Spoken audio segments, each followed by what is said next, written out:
Pastor Scott here. I wanted to bring you a little brief video, just a short one, to talk about a common question that a pastor will often get asked. Occasionally, I might throw these up here, just quick little, little answers to common questions, at least from my perspective. And this one is, which Bible translation should I use? It seems kind of like a simple one. There's so many out there. Probably some of you know. A lot of them are really, really good. So which one should I use? It can be a little bit more complex than you initially think. So here's just kind of my three thoughts about this. One, you should have access to and occasionally consult, at the very least, occasionally consult the KJV, right? The King James Bible, King James Version.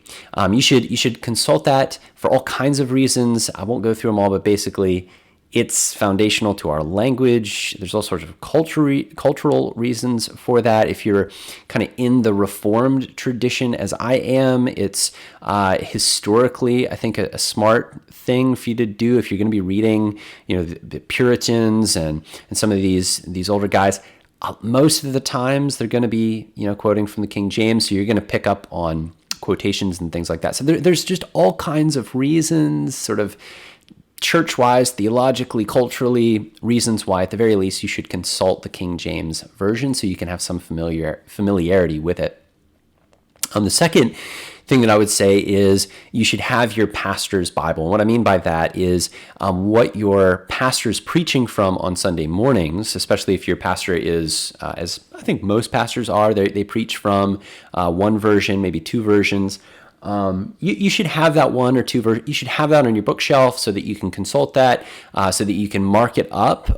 That's a good idea if you're somebody who takes notes. Get a wide margin Bible or something like that, so that you can take it with you. You don't have to rely on the Pew Bible if you have those. We have chairs, but they're under the chairs. But it's a good idea, I think, to have that, to have the Bible that your pastor is preaching from each Lord's Day.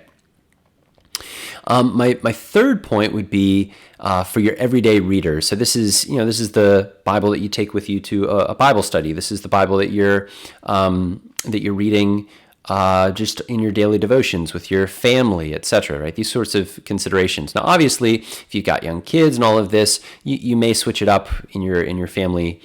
Your family worship time, your family devotional time, but I think it's really important to figure out a good one for you. And for most people, right, this would vary a little bit. If you're somebody who's had seminary training, if you're a pastor, okay, I get that this won't be the best advice for you. But for most people within the church who don't have really any familiarity with the original languages, that may not have read, all of these theology books and Bible commentaries and things like that. For most people, I think that it's wise for you to have, as your everyday reader, to have a good connotation Bible.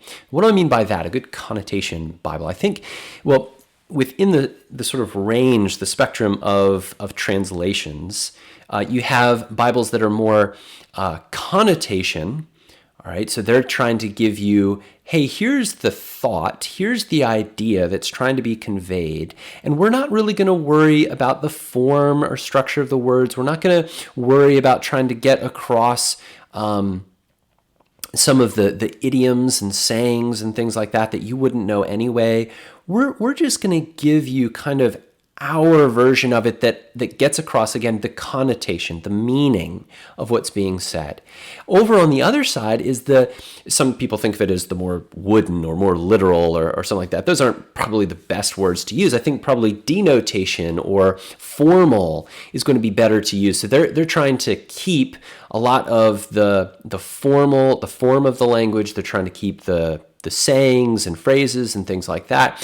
And what that requires then, because they're giving you the denotation, that requires a little bit more work on your part to figure out the meaning of what's going on there. Now, if you're a pastor and you have some familiarity with the languages and you've had a lot of interactions with commentaries and so on and so forth, for you may want to use more of, as I do, more of a connotation Bible for your everyday reader. I use the ESV, and I love the ESV. I think it's very, very good. The NASB is pretty good. I prefer the ESV, but it's pretty good as well over on that side. But a connotation Bible for the everyday person that's going to help you get the meaning and gist of what's being said. Hopefully, by the way, your pastor is preaching from more of a denotation so that they do some of that work, right? I think it's sort of like they could use the connotation, but that's kind of like reheating leftovers as opposed to getting out fresh meat, raw meat and fresh veggies and stuff, and actually showing you how to cook. I think that's what the pastor should be doing. That's kind of why I preach out of the ESV. But for your everyday reader, to help you understand what the meaning is of the text, I think that for most people, you're going to want to get an NIV, be more on the connotation side. You're going to a good NIV, maybe another really good one is NET. So NET, that's the New English Translation. That one's really quite good, and you can get one with a bunch of notes all over it and things like that. That's going to be very, very helpful. But the NET is very, very good. So NIV, NET, great sort of everyday Bible for folks. The ESV is very good. That's kind of my go-to Bible, and some of you might prefer the ESV for several reasons, maybe